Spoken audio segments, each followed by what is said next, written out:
High friends, আমি Shobhan. Welcome to my YouTube channel. এখন আমি চক্কর 302 এই মুভিটাকে নিয়ে কথা বলবো, যে মুভিটা কিন্তু 2025-এ ঈদে বাংলাদেশে রিলিজ হয়েছে এবং চরকি ওটিটি প্ল্যাটফর্মে 7 জুন 2025-এ রিলিজ হয়েছে। ডিউরেশনের কথা যদি বলি, 2 ঘন্টা 18 মিনিট প্লাস এই মুভিটার ডিউরেশনটা। কেমন হলো? ডিরেক্টেড বাই সারাফ আহমেদ জীবন, এবং এখানে একটা খুন হয়, সেই খুনটার উপর বেস করে কিন্তু মুভিটা পুরোপুরিভাবে প্রথম থেকে শেষ অবধি নিয়ে যাওয়া হয়েছে। এবং মুভিটা কিন্তু কোথাও কোনো বোর ফিল করে না। এবং তার মেইন কারণ হলো একটাই, সেটা হলো যে এখানে রয়েছে আমাদের সবার প্রিয় মোশাররফ করিম। সে একজন ডিটেকটিভ পুলিশ অফিসার থাকেন, যার এখানে নাম থাকে মইনুল, এবং তার সহকারী হিসাবে কিন্তু সজীবের একটা ক্যারেক্টার রয়েছে, যে ক্যারেক্টারটা আমার মন কেড়ে নিয়েছে।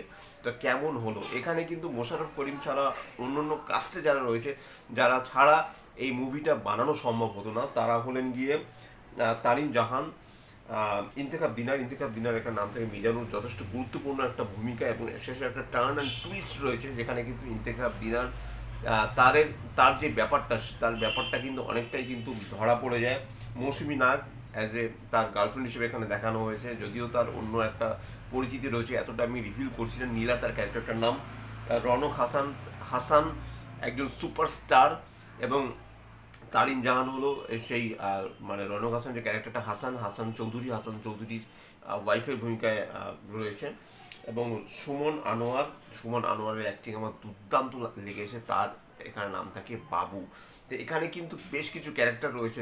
প্রথম যে 3টে ক্যারেক্টারের নাম বলবো, রায়ান, সাদমান এবং লিমা, তারা কিন্তু তিনজন একজন আরেকজনের খুব ক্লোজ ফ্রেন্ড। তো এখানে সাদমানের কিন্তু তার মৃত্যু হয়, তার মৃত্যুকে কেন্দ্র করে কিন্তু পুরোপুরিভাবে মুভিটা গড়ে উঠেছে। অনেক অনেক টার্ন অ্যান্ড টুইস্ট রয়েছে, অনেকগুলো ক্যারেক্টার্স রয়েছে।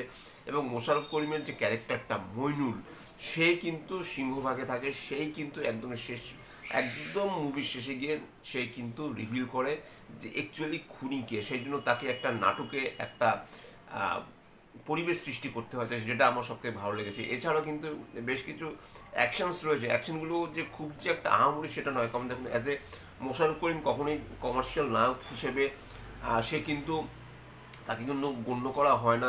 তার যে যে মানে সে যে অ্যাক্টিং করে এসছে, সে কিন্তু he is not a commercial hero, কিন্তু সে কিন্তু তারপরেও হিরো।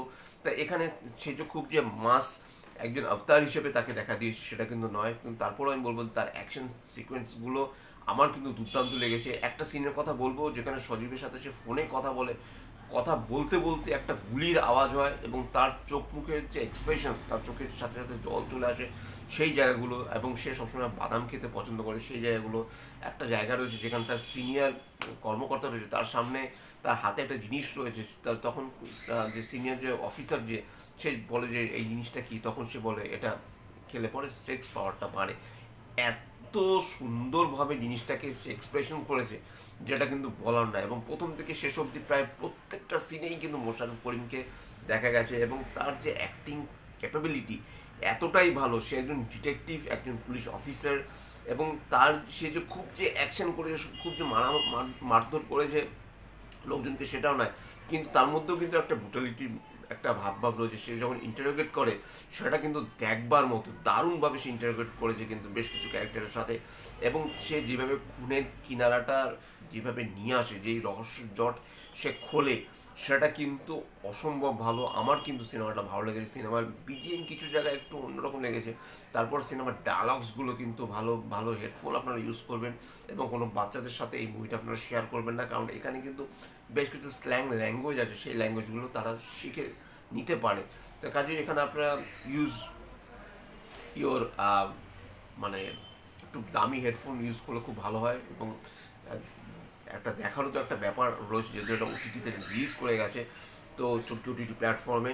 তো আমি বলবো যে এই সিনেমাটা কিন্তু আমার কিন্তু বেশ ভালো লেগেছে। আমি কোথাও কোনো বোর ফিল করিনি, এবং স্ক্রিন প্লেটা বেশ টাইট, স্টোরিটা বেশ ভালো, এবং স্ক্রিন প্লে এবং ডিরেক্টর তাদেরকে কুনিশ জানাই। এবং যেভাবে নিয়ে গেছে কালার প্যালেট থেকে শুরু করে বেশ কিছু ড্রোন শটস রয়েছে, ঢাকা শহরকে খুব সুন্দরভাবে এখানে দেখানো হয়েছে, গ্রামেরও বেশ কিছু দৃশ্য রয়েছে।